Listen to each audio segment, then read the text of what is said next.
যুক্ত আছেন কুড়িগ্রাম জেনারেল হাসপাতালের তত্ত্বাবধায়ক জনাব নবিউর রহমান। তার কাছে জানবো যে এত কিছু প্রয়োজন এই করোনাকালে, সেটুকু আমরা কতটুকু এখনো সক্ষমতা অর্জন করতে আপনি পেরেছেন?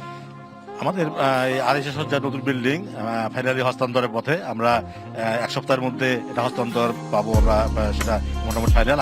আমি একটা কমিটি করে দিয়েছি যারা হস্তান্তরের আগে জিনিসগুলো চেক করে নিচ্ছে। সেবা কেমন দেওয়া হচ্ছে হাসপাতালগুলোতে?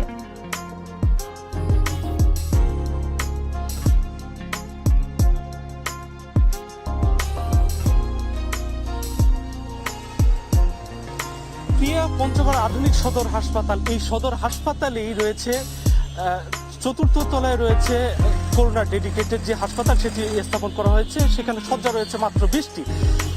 এই ডেডিকেটেড করোনা হাসপাতালে করোনার চিকিৎসার ন্যূনতম ব্যবস্থা নেই বলে আমরা জেনেছি, এবং সেখানে আইসিইউ ইউনিট নেই, শুধুমাত্র আইসোলেশনে রাখা হচ্ছে রোগীদের। তবে আইসিইউ ইউনিট নেই, সেখানে ভেন্টিলেশন নেই, সেখানে সেন্ট্রাল অক্সিজেন ব্যবস্থা নেই। শুধুমাত্র পঞ্চগড় স্বাস্থ্য বিভাগকে স্বাস্থ্য মন্ত্রণালয় থেকে হাইফ্লো নেজাল ক্যানোলা দেওয়া হয়েছে 2টি, কিন্তু সেটি সেন্ট্রাল যে অক্সিজেন ব্যবস্থা সেটি না থাকলে চালানো সম্ভব নয় বলে এখানকার চিকিৎসকরা আমাদের জানিয়েছেন। তার চেয়েও বড় সমস্যা সেটি হলো যে এই 100 শয্যার হাসপাতালে চিকিৎসক রয়েছেন মাত্র 10 জন, বিশেষজ্ঞ চিকিৎসক নেই বললেই চলে। এই কারণে এখানকার যারা রোগী করোনা সহ বিভিন্ন রোগে আক্রান্ত হয়ে যদি গুরুতর অসুস্থ হয়ে পড়েন, তাদেরকে কিন্তু রংপুর, দিনাজপুর এবং ঢাকার দিকে ছুটতে হয়। বেশিরভাগ সময়ই কিন্তু রোগীরা রাস্তাতেই মারা যান বলে আমরা দেখেছি। তো এখানকার এই অবস্থা রয়েছে। সেই সাথে আরেকটু জানিয়ে রাখি, এখন পর্যন্ত পঞ্চগড়ে 11 জন রোগী শনাক্ত হয়েছেন করোনার এই দ্বিতীয় ঢেউয়ে। পঞ্চগড়ের করোনা পরিস্থিতি অনেকটাই স্বাভাবিক, তবে এই সংক্রমণের পরিমাণ কিন্তু দিন দিন বাড়ছে এবং পরীক্ষার হারও কিন্তু দিন দিন বেড়ে চলেছে। সব মিলিয়ে পঞ্চগড়ের যে আধুনিক সদর হাসপাতাল বা এখানকার যে চিকিৎসা ব্যবস্থা করোনার জন্য প্রযোজ্য নয় বলে আমরা জেনেছি। এখানকার স্থানীয়দের দাবি দ্রুত যেন এই পঞ্চগড় আধুনিক সদর হাসপাতাল, জেলার সদরের এই হাসপাতালে করোনার যে ব্যবস্থা রয়েছে, সম্পূর্ণ যে ব্যবস্থা রয়েছে সরঞ্জামাদি সহ, সেই ব্যবস্থা যেন করা হয়। তো প্রিয়া, এই ছিল আমার কাছে পঞ্চগড়ের করোনার হাসপাতালের যে সার্বিক অবস্থা। লুৎফর, আপনাকে ধন্যবাদ। এবার যাব ঠাকুরগাঁওয়ের সহকর্মী নবীন হাসানের কাছে। নবীন, আমরা অন্যান্য জেলার খবর জানছিলাম, ঠিক একইভাবে আপনার জেলার খবর জানতে চাই।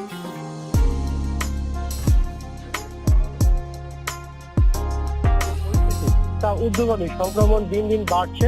আমরা লক্ষ্য করেছি গতকালকেও কিন্তু 6 জন করোনা রোগী শনাক্ত হয়েছে। ঠাকুরগাঁও আধুনিক সদর হাসপাতালে 50টি বেড রয়েছে করোনা রোগীদের চিকিৎসা দেওয়ার জন্য। আমরা যতটুকু জানতে পেরেছি, ঠাকুরগাঁও আধুনিক সদর হাসপাতালে কিন্তু এখন পর্যন্ত 3টি নজর ক্যানোলা রয়েছে, এবং সম্প্রতি কিন্তু ঠাকুরগাঁও আধুনিক সদর হাসপাতালে সেন্ট্রাল অক্সিজেন চালু হয়েছে। কিন্তু সবচেয়ে দুর্ভোগের কথা হলো যে ঠাকুরগাঁয়ে কিন্তু কোনো পিসিআর ল্যাব নেই। এই পিসিআর ল্যাব না থাকার কারণে কিন্তু ঠাকুরগাঁও মানুষের যে করোনার নমুনা পরীক্ষা, সেগুলো কিন্তু দিনাজপুরে বা রংপুরে পাঠাতে হয়। আমরা এমনও দেখেছি যে নমুনা নেওয়ার 10 দিন, 15 দিন, 20 দিন পরও কিন্তু রিপোর্ট এসেছে। এই কারণে কিন্তু ঠাকুরগাঁও মানুষের দুর্ভোগতা বেশি। ঠাকুরগাঁও জেলায় এমনও ঘটনা ঘটেছে যে রোগী থেকে স্যাম্পল নেওয়া হয়েছে, সেই রোগী মারা গিয়েছে, দাফন সম্পন্ন হয়েছে, তারও 10 দিন পরে বা 15 দিন পরে রিপোর্ট এসেছে। আমরা এমনও দেখেছি। এই পিসিআর ল্যাবের জন্য কিন্তু ঠাকুরগাঁও মানুষজন রাজপথে নেমেছিল। ঠাকুরের মানববন্ধন হয়েছে, প্রতিবাদ সমাবেশ হয়েছে, তারপরেও কিন্তু এই জায়গায় মানুষ একটা পিসিআর ল্যাব পায়নি। এছাড়াও কিন্তু আইসিইউ ব্যবস্থা যদি বলি, আইসিইউ গতকালকে সিভিল সার্জনের সাথে আমার কথা হয়েছে, তিনি বলেছেন যে ফ্লোর হিসেবে ডিক্লেয়ার করার জন্য, এবং সেখানে সম্ভব হলে আমরা 100 থেকে 150 বেড নতুন করে সংযোজন করে করোনা ইউনিটকে ওইখানে স্থানান্তর করে নেব। এমন বাস্তবতায় ওসমানী মেডিকেল কলেজ হাসপাতালে আইসিইউ সুবিধা বাড়ানোর প্রয়োজন বলে মনে করেন সংশ্লিষ্টরা। আইসিইউ বেডের একটা ডিমান্ড সবসময় রয়েছে, এবং এইটির রেশ ধরেই কিন্তু ওসমানীকে অবশ্যই আইসিইউ বেড তৈরি করতে হবে। সিলেট বিভাগে এ পর্যন্ত শনাক্ত হওয়া 18,676 জনের মধ্যে সিলেট জেলারই 11,750 জন। প্রাণ গেছে 300 জনের। গড়ে প্রতিদিন শনাক্ত হচ্ছেন শতাধিক ব্যক্তি, আক্রান্ত আরো অনেক বেশি। হাসপাতালে চিকিৎসাধীন আছেন 170 জন। Pratyush Talukdar, DBC news, Sylhet. পার্বত্য 3 জেলায় ঐতিহ্যবাহী বৈশাখী উৎসব আজ থেকে শুরু হয়েছে। বাংলা বছরের শেষ 2 দিন ও নতুন বছরের প্রথম দিন নিয়েই বসে বৈশুখ, সাংগাই ও বিজুর এই উৎসব। আজ চাকমা সম্প্রদায়ের ফুল বিজু। খুব ভোরে তরুণ তরুণী শিশুরা ফুল সংগ্রহ করে নদীতে ভাসিয়ে দিচ্ছে। এই ফুল দেওয়ার উদ্দেশ্য হলো পুরাতন বছরের সকল গ্লানি দুঃখ মুছে গিয়ে নতুন বছরের শুভ কামনা করা। ভোর থেকে খাগড়াছড়ি জেলা সদরের খবংপুরজা গ্রামের চরে চেঙ্গি নদীতে ফুল দিতে আসে শত শত তরুণ তরুণী শিশু। সকালে ফুল দেওয়া শেষ হলে প্রত্যেকে নিজ নিজ বাড়ি পরিষ্কার পরিচ্ছন্ন ও ফুল দিয়ে সাজাবে। মঙ্গলবার মূল পুজো, এদিন প্রতিটি বাড়িতে অতিথি আপ্যায়ন করা হবে। এদিকে মহামারী করোনার কারণে অধিকাংশকে মাস্ক পরতে দেখা গেলেও ভিড়ের কারণে স্বাস্থ্যবিধি উপেক্ষিত হচ্ছে। সবাইকে বিজয় শুভেচ্ছা। পুরাতন বছরকে বিদায় জানিয়ে নতুন বছরকে বরণ করতে যাচ্ছি। বছরের কষ্টগুলো আমরা ফুল নিবেদন করে এই বছরে ফুল নিবেদন করে সবগুলো ভুলে যেতে চাই। গাইবান্ধায় উপবৃত্তির টাকা পাইয়ে দেওয়ার কথা বলে শিক্ষার্থীদের কাছ থেকে অতিরিক্ত টাকা নেওয়ার অভিযোগ উঠেছে জেলার বিভিন্ন কলেজের বিরুদ্ধে। এছাড়া অতিথি আপ্যায়নের কথা বলেও বাড়তি টাকা নিচ্ছে কোনো কোনো কলেজ। বিষয়টি জানাজানির পর জনমনে ক্ষোভের সৃষ্টি হয়েছে। গাইবান্ধা আদর্শ ডিগ্রি কলেজের দ্বাদশ ও ডিগ্রি শাখার শিক্ষার্থীদের উপবৃত্তির টাকা উত্তোলনের জন্য 120 টাকা করে জমা দিতে বলে কলেজ কর্তৃপক্ষ। আর নিশ্চিত উপবৃত্তি পাইয়ে দেওয়ার কথা বলে কারো কারো কাছ থেকে নেওয়া হয়েছে 500 টাকা করে। 20 টাকা দিয়ে তুলছি ফর্ম, আর জমা দেওয়ার সময় 100 টাকা করে নিছে, আর শিওর করার জন্য 500 টাকা নিছে। 100 টাকা করে নিচে নিয়ে একটা রিসিপ্ট দিছে, ওই রিসিপ্টটা দেখে ফর্মটা জমা দিচ্ছি। 300 টাকাটা অনুষ্ঠানের জন্য এইভাবে আমাদেরকে নিতে বলছে, এইভাবে আমরা নিচ্ছি। উপবৃত্তির জন্য খরচ হিসেবে কিছু নিতে হচ্ছে বলে স্বীকার করে কলেজের অধ্যক্ষ বলেন বিষয়টি নিয়ম মাফিক হয়নি। ওরা অফিস থেকে 100 টাকা করে নেওয়া নিচ্ছে, 181 জন ছাত্র নিচ্ছে ফর্ম। তখন তো তারা বললো না যে আপনি এটা নিয়ে নিচ্ছেন, তখন আমার কানে অবহিত, আমি অবহিত হতো আরো। আমার কলেজে ফান্ড নাই, ছাত্রকে উপকার করার জন্যই তাই বসে আছে। একই অভিযোগ সাঘাটা উদয়ন মহিলা ডিগ্রি কলেজের বিরুদ্ধেও। উপবৃত্তি সহ নানা কারণে শিক্ষার্থীদের কাছ থেকে বাড়তি টাকা নেওয়ার তথ্য সংগ্রহ করতে গেলে বাধার মুখে পড়ে ডিবিসি নিউজ।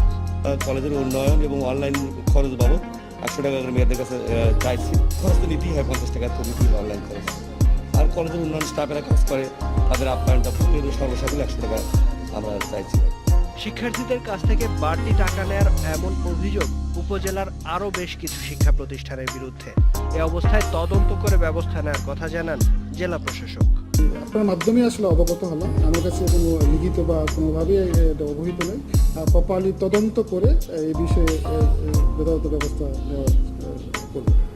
শিক্ষার্থীদের কাছ থেকে অন্যায়ভাবে টাকা নেয় ক্ষোভ প্রকাশ করেছেন স্থানীয়রা।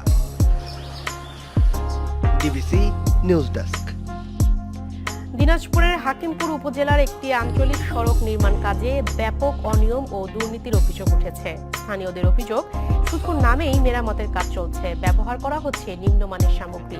তবে সব অভিযোগ অস্বীকার করেছেন ঠিকাদার। হাকিমপুরের আলিহাট ইউনিয়নের হরিহরপুর থেকে জাঙ্গুই পর্যন্ত 1190 মিটার আঞ্চলিক সড়কের নির্মাণ কাজ চলছে। এলজিইডির জিওবির অধীনে সড়কটি নির্মাণ কাজের ব্যয় ধরা হয়েছে প্রায় 28 লাখ টাকা। স্থানীয়দের অভিযোগ, অনুমোদন পাওয়ার পরে দেরিতে কাজ শুরু করেছে ঠিকাদারি প্রতিষ্ঠান। তড়িঘড়ি করে কাজে ব্যবহার করা হচ্ছে নিম্নমানের নির্মাণ সামগ্রী। উপর থেকে ওই সাদা না করে খোয়া আসা রাস্তা দুটো ফাটে যাবে, তো তলে ফাঁক থাকো স্যার। আগলে আবিজগুলা এলাতে করতো, এলাতে কাজ করলে হবে কাজ। রাস্তা ভালো হোক, মানুষ জনগণ 10 দিন বেশি টিউক রাস্তাটা, এটা তো মনে করেন 4 দিন যাবি। 3 নম্বর ইটটা আমরা গাঁথতে দিই, বাধা দিচ্ছিলাম। দেওয়ার পর উনি 1 নম্বর ইট নিয়ে আসে আবার সাইড থেকে গাঁথিছে, আর ওই 3 নম্বর ইটটাই আবার কিন্তু খোয়া করেছে। খোয়াটা রাস্তা দিবে না কি করবে এই বিষয়টা আমার এখনো জানা। তবে এসব অভিযোগ মানতে নারাজ ঠিকাদার। এস্টিমেট অনুযায়ী যেখানে হার্ডওয়্যার ধরা আছে সেখানে সেই অনুযায়ী আমি কাজ করতেছি না, কোনো মিস্টেক রাস্তার মধ্যে যাবার তাই আমি নামে যাচ্ছি। শুরুতে কাজের মান খারাপ হলেও এখন সব ঠিকঠাক ভাবে চলছে বলে জানান নির্বাহী প্রকৌশলী। আমরা জানার পর তাকে নির্দেশ দিয়ে এই পুরাতন তার যে স্তূপিগুলি ক্ষয়গুলো আমরা রিমুভ করার ব্যবস্থা করছি, আর যে যে জায়গায় ত্রুটি আছে এটা ত্রুটিগুলো আমরা সংশোধন করব। দ্রুত সড়কটি নির্মাণ কাজ শেষ করে যান চলাচলের জন্য উন্মুক্ত করে দেয়া হবে, এমনটাই প্রত্যাশা স্থানীয়দের। DBC news desk. একটু জন্য অনাকাঙ্ক্ষিত ঘটনা এড়াতে চাই ফায়ার রেজিস্ট্যান্স পলিকার্বনেটে তৈরি ক্লিক সুইচ, যা 100% নিরাপদ ও শকপ্রুফ। পবিত্র রমজান মাসে চাঁদ দেখা না যাওয়ায় সৌদি আরব সহ মধ্যপ্রাচ্যে রোজা শুরু হবে 13 এপ্রিল থেকে। সৌদি আরবে চাঁদ দেখা কমিটি রবিবার এই সিদ্ধান্ত জানায় বলে জানিয়েছে দেশটির গণমাধ্যম আরব নিউজ। জানানো হয়, সৌদি আরবের কোথাও পবিত্র রমজান মাসে চাঁদ দেখা যায়নি, আর এই কারণে রোজা শুরু হচ্ছে 13 এপ্রিল থেকে। হিজরি সালে রমজান মাসকে পবিত্র মাস হিসেবে গণ্য করে সারা বিশ্বের মুসলমানরা। ব্রাজিলকে পেছনে ফেলে করোনা সংক্রমণে বিশ্বে এখন দ্বিতীয় অবস্থানে ভারত। রবিবার দেশটিতে 1,69,000-এর বেশি মানুষের করোনা শনাক্ত হয়েছে। দেশটিতে মোট শনাক্ত 1,35,00,000-এর বেশি। এছাড়া 5 মাসের মধ্যে ভারতে রবিবার সর্বোচ্চ 904 জনের মৃত্যু হয়েছে। দেশটিতে এ পর্যন্ত মারা গেছে 1,70,000-এর বেশি মানুষ। এদিকে মহারাষ্ট্রে রবিবার সর্বোচ্চ সংক্রমণ হয়েছে। একদিনেই করোনা সংক্রমণে 63,000 ছাড়িয়েছে, মারা গেছে 349 জন। সপ্তাহ জুড়েই মহারাষ্ট্রে লকডাউন জারি করা হয়েছে। টিকার ঘাটতি, হাসপাতালে শয্যার সংকট সহ নানা সমস্যার মুখে মহারাষ্ট্রের করোনা আক্রান্ত মানুষ। গুজরাটে সংক্রমণ বাড়ায় জরুরি অবস্থা জারি করা হয়েছে। এ পর্যন্ত রাজ্যটিতে শনাক্ত 3,47,000 ছাড়িয়েছে। এদিকে ব্রাজিলে এ পর্যন্ত মারা গেছে 1,34,82,000। এ পর্যন্ত বিশ্বে করোনা শনাক্ত 13,66,00,000 ছাড়িয়েছে।